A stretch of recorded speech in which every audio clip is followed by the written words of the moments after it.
Hi, everybody. This is JB Maureen. I want to discuss something very important, I think, with you today. The topic is don't lock down your muscles and tendons. So if your sport is involving fast movements, braking actions, pushing actions, all-out movements, ballistic actions, so like tennis, squash, ice hockey, football, rugby, basketball, volleyball, every sport with very intense actions, you have to make sure during this lockdown period that you stimulate your system, not only for the aerobic capacity, not only for your fitness overall, but also for your maximum capacity in terms of muscle activation and tendon tension, mechanical tension. Because it's a discussion I've had with SNC coaches during this period. Basically, if you're one of these athletes, or if you coach one of these athletes, remember that every single day, every 2 days in their usual life in the past years, their system has been stimulated up to these very intense levels. So if you go through a tennis session, if you go through a rugby session, you have cutting actions, jumps, breaks, push, everything without even thinking about it, okay? Now for 10 weeks, 12 weeks in France, you will not have that anymore because you cannot play anymore. You cannot have these sport-specific actions. So it means that if you replace that with your 1 hour jog here and there, home trainer cycling, and plank exercises, core strengthening, that's fine. I mean, do it. But don't forget that your system needs all-out actions, very fast movements, sprinting type actions, and your tendons need that loading that they have every day in your typical sports life.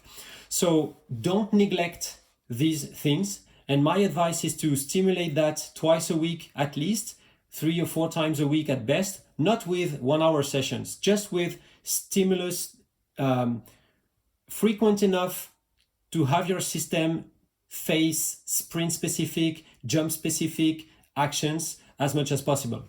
So in this video, I'm going to put some exercises that are very simple that you can do at home and that provide a minimum stimulus for all of that. So for example, let's begin with very simply the pogo sticks. You can have pogo sticks and jump on place, provided that you go with maximum intensity. I think your system needs, your neuromuscular system needs maximum intensity command, because if it doesn't have any maximal intensity ballistic explosiveness command for 2 months, when you come back to play, it's going to be, in my opinion, it's going to be a mess. Use it or lose it, okay? Same for your tendons. If your tendons don't have a maximum stimulus sometimes in the week, then you're going to have issues when you come back. So do this kind of exercises.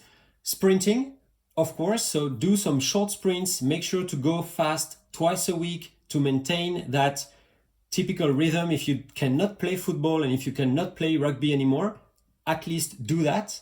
And this example is very interesting. That's something I do at home. You do some uphill sprints, all out, maximum power, etc., etc. And then when you go downhill, you try to run pretty fast downhill so that you have intense eccentric braking actions, because you will stimulate your tendons, patella tendon, Achilles tendon a lot here. So go up, you work, and go down, you work the same. Then you can have some specific actions to have that fast leg switch. So hello to Jonas Dodu here, because sprinting is a leg switch at high intensity action. So you can have that jump where you switch the legs, as I do here. You can have that bend assisted glute bridge kick out to have some long length, high speed stimulus of your hamstrings. Don't forget, if your hamstrings don't face a long length / high speed action like they do in sprinting during 2 months, you're gonna have issues. So make sure that they face these kind of situations, okay?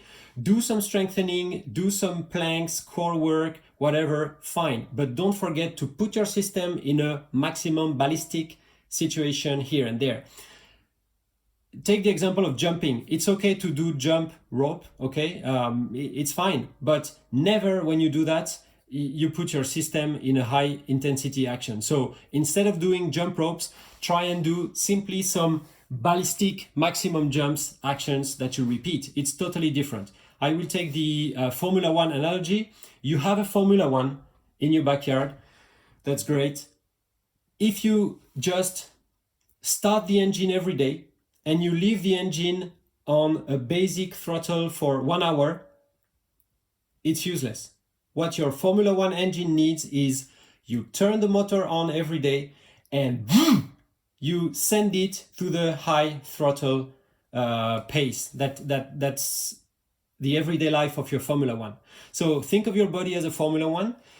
It's okay to keep your fitness during this period so that when you come back to play, you're still fit. But it's also very, very important to focus on maximum intensity actions like sprinting or jumping, ballistic explosiveness, that's for the neuromuscular parts, and very high tendon tension level, because that's what your body was used to back in the days before that crazy lockdown we are going through now. So your body needs to have this kind of stimulus before you go back to play. Otherwise, in my opinion, the adaptation will be very long and might be risky. So I've provided some videos here. Follow what I publish here and there, because there's going to be likely some other videos, but please make sure to do your sprints vaccine, let's say, almost twice a week, not only jogging and not only core planks or whatever, because this is useful. But if you're a sprint sportsman, if you're a change of direction sportsman or a girl, you need these kind of stimulus. You cannot let your body without that for so much time. Okay, so be safe, enjoy reading and do some exercises, and hope you get through safely. Bye bye.